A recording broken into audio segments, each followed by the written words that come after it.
I'm the hardest working guy that doesn't talk about it. So basically, I don't take any days off as far as working out. First thing in the morning time is you have to build your confidence. And every day you're constantly gaining and losing confidence. You're never staying the same. So how you build your confidence is if you like what you see in that mirror, that's how you start your day off. If you wake up and you look fat, you look out of shape, you're not feel good, which is, or you don't feel good inside.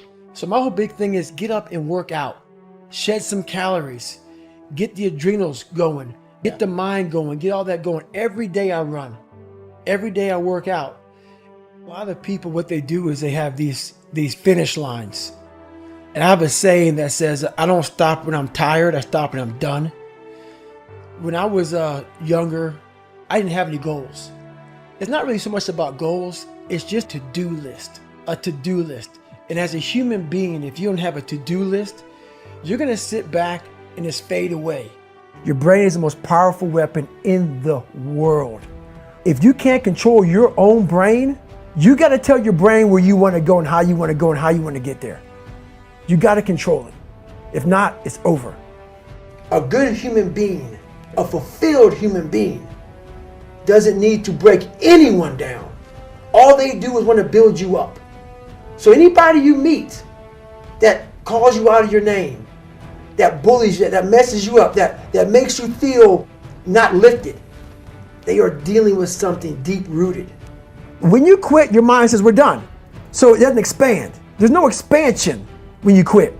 When you say, this sucks, I'm drowning, I'm miserable, I'm suffering, I'm broken, but I'm not going anywhere. What happens to your mind, it says, he's not leaving.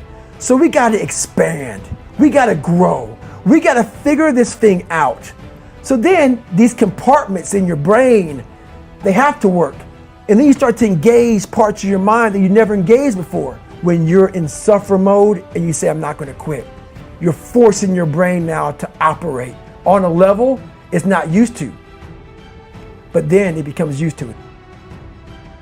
The only way anything gets accomplished, you gotta work hard. I can't remember what's in this paragraph to pass this test to get in the military. Read again. Still not getting it. Read again. But if you're not getting it, write it out. And guess what happened? I got it. I can't swim. I'm negative buoyant. Go back again. I can't swim. Go back again. Go back again. Go back again. I got it. I realized if I keep going back and going back and going back, your mind will say, okay, we're gonna figure it out. Because he is not going to stop. I always equated working out to struggle. I struggled my whole life, but I ran from it. So I started realizing, man, I gotta start facing the struggle and I gotta be mentally strong for the struggle. I'm training for life. Mentally, I'm training for life. I'm not training for to lift 400 pounds. And I found out on my own pretty much, is that through discipline, through self-discipline, through repetition, through tons of repetition of the same thing that you don't wanna do, you develop mental armor for your mind. Start to armor your mind because your mind's like, okay, we suffer every day. We do stuff that sucks every day. So then when the suck stuff comes, you're ready for it. I had two options: to either be that 300-pound guy who sprayed for cockroaches and made $1,000 a month, or I can totally just fail and fail and fail until I succeed. So I started calling recruiters up. I said, I'm gonna go be a Navy SEAL. There's a weight and height limit to get in the military. And I was 6'1" and 297. He saw me, put me through the weight standard, all this other stuff. And to get into the class I had to lose 106 pounds in less than 3 months. I was like, can't do that. I grabbed my chocolate milkshake and went back to Ecolab. And I said, this ain't gonna be it for me. There's a lot of quiet time. I shut out a lot of noise. I only have people in my life that need to be there. If you don't need to be in my life, I'm not about acquiring more friends. I'm not about noise. I'm about, okay, are you trying to go somewhere? You can jump on board. If not, I don't want to hear all your problems. Do you have a solution for your problem? That's what I'm all about right now. So I'm not about whining, complaining. I'm about, okay, we need to go this way. I'm big into visualization and also self-talk, but also where do I want to be in life? Where do I see myself? And then I start making these plans on how I'm going to get there. And I don't deviate from that plan. Because I realized once I was talking to myself the right way and all this wasn't in my mind, wow, I went from this kid who thought he was dumb, not successful, insecure, who stuttered when I first saw somebody, to a person who can now do all these things just because I now control my own mind. And I don't care. A lot of people say they don't care. When you get to the point where you really don't care, you become very, very dangerous. I'm not saying don't care like, I don't care if I do that. No, when you don't care about other people and how they view you, about how you walk, how you talk, how you dress, where you want to go with your life. You know, growing up, I didn't want to tell anybody I wanted to be in the military. Because why? Some of my black friends, I was afraid of what they think. You know, why you want to join the military, man? I was afraid of what other people thought about me. So now, when I go in the military, I didn't know you want to join the military. Yeah, I didn't tell you because I was afraid of what you thought. Once again, man, you're allowing other people to shackle your mind. It's the worst thing in the world. And what's funny about that, I often say it, on the other side of that extreme place that I call suffering, there's a whole nother world that people have not even examined. But you have to go to that extreme place to examine it. We want to stay here in this comfortable place. Once you're going to push yourself to that extreme place, it's like a whole nother universe. It's almost like you're an astronaut and you've examined something like up in outer space. No, it's always been there. But you have to be going through all the muck to examine it. You realize, wow, God, through all this crap, there's a whole nother universe over here in my mind. Whole nother universe. I'm training my mind and my body and my spirit so it's all one, so I can handle what life is going to throw at me. Because the life I've lived, it throws a whole bunch at you. And if you're not physically and mentally prepared for that, you're just going to crumble and you're good for nobody. In times of suffering, what we do is we forget how hard we really are. Because that's what suffering is. Suffering is a test. That's all it is. Suffering is the true test of life. Is now where I'm at today. And that is when you finally get to that point for me, it's forever lasting peace. Greatness isn't running 200 miles at a time or doing 4,000 pull-ups or being a SEAL. Greatness is whatever the hell you dreamed of in your own mind. You got to first see it. You got to first create this vision in your mind. And then that's when I come into play. Once you create this vision in your mind, it's how am I going to get there now?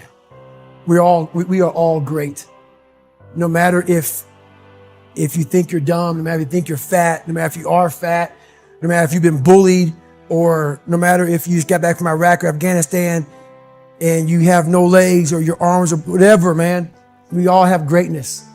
You got to find the courage. You got to find the courage to put your Bose headphones on and silence the noise out of this world and to find it. That sets you apart from everybody else. And that's what it's all about. I fell back in this hole of life. The second you think that you've overcome it and you climbed Everest, you're on that last hold and life will say, not today. And it'll push you down. And it was me against me. My pants were down to my knees. I was just, whatever was going on, I was in bad shape. So I went to the bathroom and I went to the mirror and the reflection in it revealed a lot of bad things.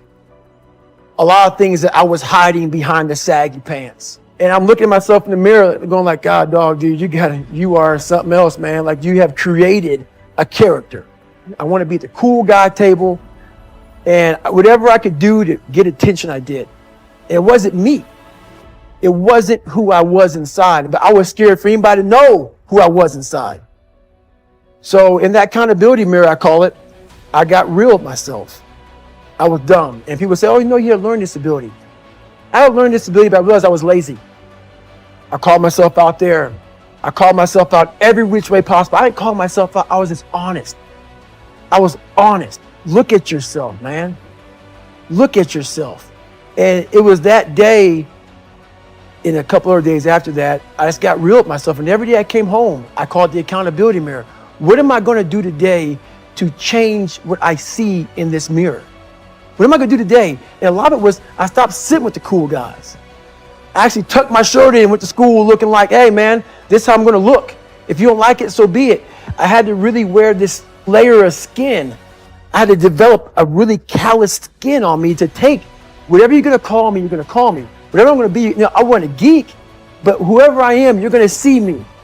You're going to see me for who I am because I need to change who I'm not. And that accountability mirror just became raw. And when I became fat over the years, because I fell back in the hole, I called myself fat because I was fat. And people don't want to do that. They want to say, oh, don't call yourself fat. Don't call yourself dumb. If you're not real and raw with who you are, nothing's going to change. And in this nice new world that we live in, we want to hear, you're just a little big. No, man, you might be fat. And it's okay to hear that from yourself and from everybody else. So that's where it started at. And it's raw. It gets ugly sometimes with me in the mirror, but I'm also proud of myself to be able to tell myself that and then fix what's in that mirror.